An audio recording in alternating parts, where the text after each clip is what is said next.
ensuring that the policies that you have in place in your business can impact and positively benefit all that work under your roof. It's also important to emphasize that this is good business practices.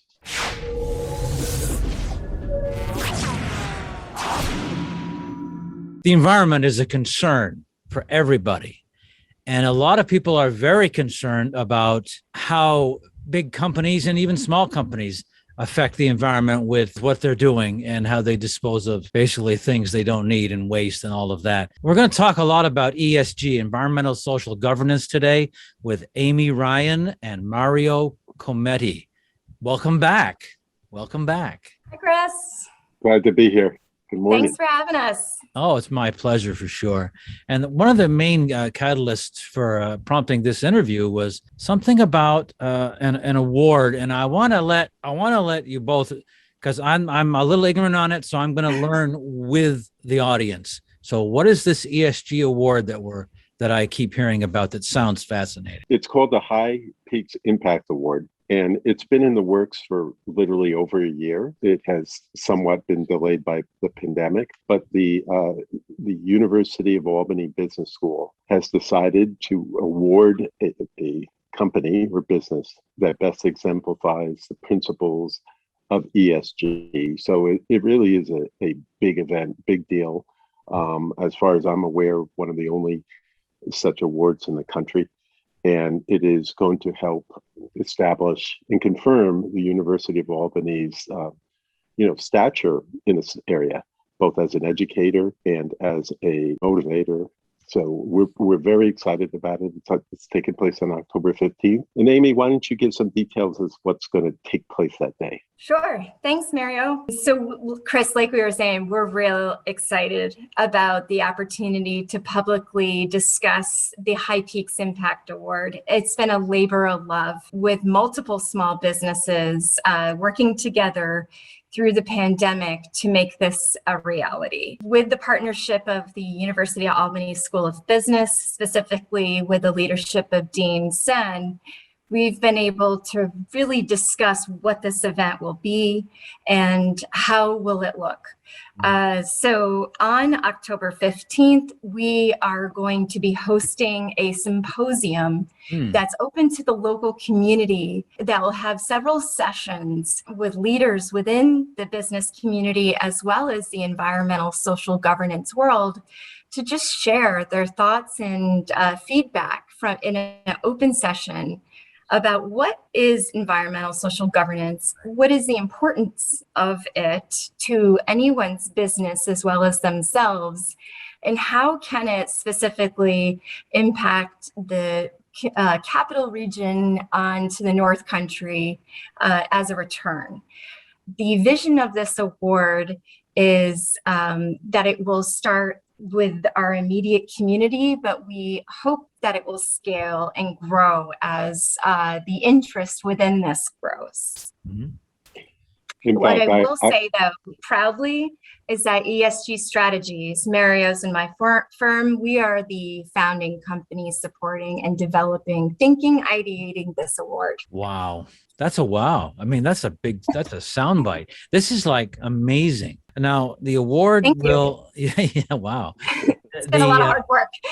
As you were saying, this award is for companies that do well. I'm generalizing it, but companies that do well with ESG, right? I mean, in upholding the ESG standards. Is that really what it is? That best exemplify what ESG has to become, because the United States, as I respectfully would say, is far behind the curve on this.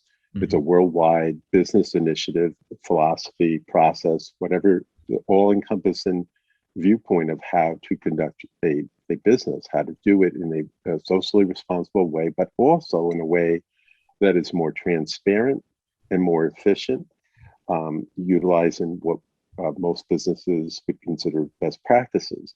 Mm-hmm. But what's exciting about this award is just the collaborative nature of it. This isn't just something that the business school is putting together, a whole community of diverse companies, individuals, educators, educational institutions, we're gathering together to make this happen. And that's why I have no doubt that it will eventually grow into an international kind of event, because we're really at the tip of the spear of this. That's what's so exciting about it. And this Another thing I want to add, Chris, is that a common question I get from from businesses in the area is, what does it mean by being ESG friendly? Or what am I doing within my business? And the one thing that I want to say is there is no need to change your current business operations.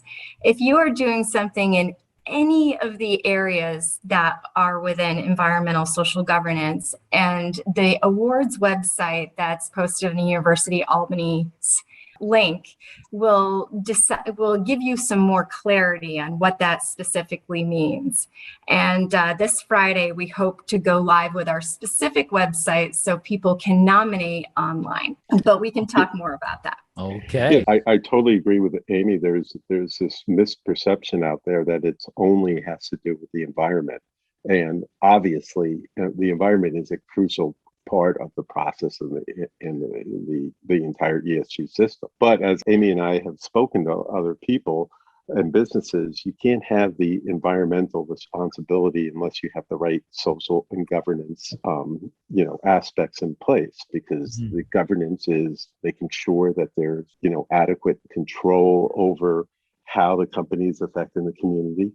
Also, to make sure that it represents the values of the community in the sense of it being diverse, having some people with independent viewpoints on the board, so that it's not solely engender a short-term goals as opposed to long-term goals. So, I want to emphasize that it is not just environment, and that's usually the biggest misperception that we come across. Okay. Wouldn't you say so, Amy? I would absolutely agree. What else is involved besides the environment, if I might ask? ESG is environmental social governance. So, for example, we could have a business that's focused on supporting the environment through arborists, for example. They're helping with the trees, and they're giving back by planting trees in addition and response. Then you've got social services. Since the pandemic, there's been a great need within the community to help and support each other through these really difficult times, whether that be through resources or through mental health support. That's extremely important, and that will continue to be. But also governance, being able to support those in need from a legal perspective, or ensuring that the policies that you have in place in your business can impact and positively benefit all that work under your roof. It's also important to emphasize that this is good business practice. I'll give you a concrete example. A lot of big corporations now are voluntarily making sure that their supply chain doesn't include production in work in countries where the labor is either forced or I'll just out and out say it's slave labor. And the reason why it's good for companies to keep control over that and oversight of that is because it is the transparency will make a company more secure over the risks involved if it's doing inappropriate action. That's a lot of times investors don't have a true idea of what's going on with the company. How are they making their margins so great when, in comparison to others, are they playing fair? So, really, the social and governance aspect encompasses a lot of different areas, for example, including corruption, because these are the type of actions of a corporation that actually may be not only detrimental to the company, but may hurt the company in such a manner that it can ruin it. And if you ruin the company, obviously you affect the investors. That to me makes sense. That it's not just about being responsible; it's also about being transparent and letting your investors and shareholders know what you're really up to. Because if they don't know what you're really up to, it might not be represented a fair value of what the company is really worth or what its stock is worth or whatever. People might not want to invest in you if you're doing horrible things. That's the hope anyway. Full disclosure, in other words. Yeah, absolutely. Because, a critical aspect of ESG, and Amy could speak about this better than I can, is, it's in Europe right now, in the UK, there are metrics which companies are required to report to. In other words, they're required in order to trade on certain of the indexes. Like, hey, this is how we're addressing our environmental issues. We are making sure that we have diversity in our workforce and things like that. So if they have to report it, then anybody could literally look at it and see if they're being compliant. And Amy, why don't you talk about how, that it's not really, no metric is in place right now that's universal, but definitely the movement is towards that area. Okay. Sure. But I do want to tie it to the High Peaks Impact Award, because I think I think it's important to tie this all together for relevancy. The intent of this award, Chris, is to help educate the capital region as well as the North Country and beyond about the importance and the value of environmental social governance within their own businesses as well as their community. Right. The balance of living amongst nature or valuable assets is part of our everyday life in this area. But with that, there's an opportunity to share with the world how we are doing that and what lessons can we learn from others about if there are other opportunities to elevate what we've got for future growth that would also be sustainable for the environment that we're within. And so this award is to elevate those companies that are really thinking in that perspective. And a winner will be announced at the end of the symposium, and we'll be issuing the first award, a High Peaks Impact Award, at that point in time. There will be 3 finalists, and of those 3 finalists, they'll be highlighted throughout the event, so everybody will get a chance to see who those companies are. They'll be marketed as such during the event, which is great. And then the winner obviously will receive the award by Dean Sen. There'll be more information about the event when the website is open. But I think it's also exciting to say that we have really some key community leaders involved both in the nomination process and in the actual selection of the award winner.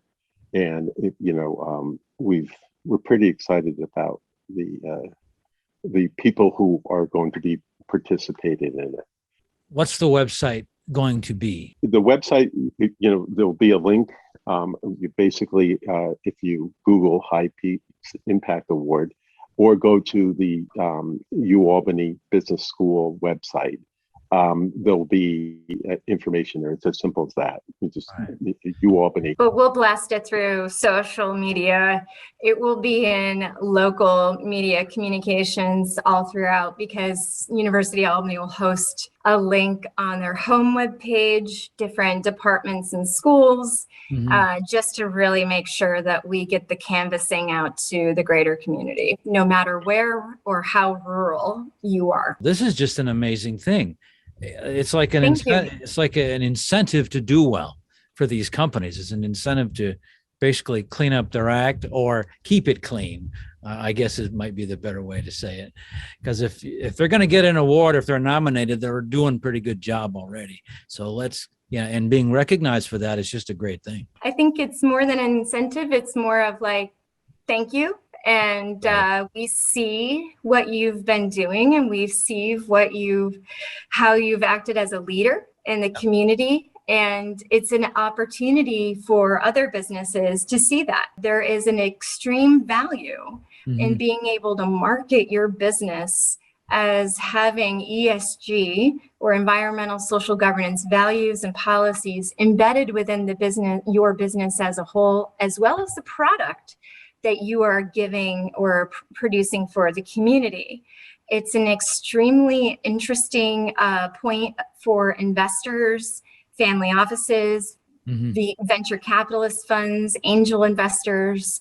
They now are, and this is, I hear this often from my European friends, as well as those in North America, is that they're looking for businesses that are right on that cusp, that have those values within themselves, but need just an injection of capital to really go to the next stage. And this award ceremony is to help elevate those businesses within this community to do so. Wow. I think it bespeaks to the fact that the entire Albany University is behind this. And that's because they recognize that this, not only is this a good idea, but it really is the future.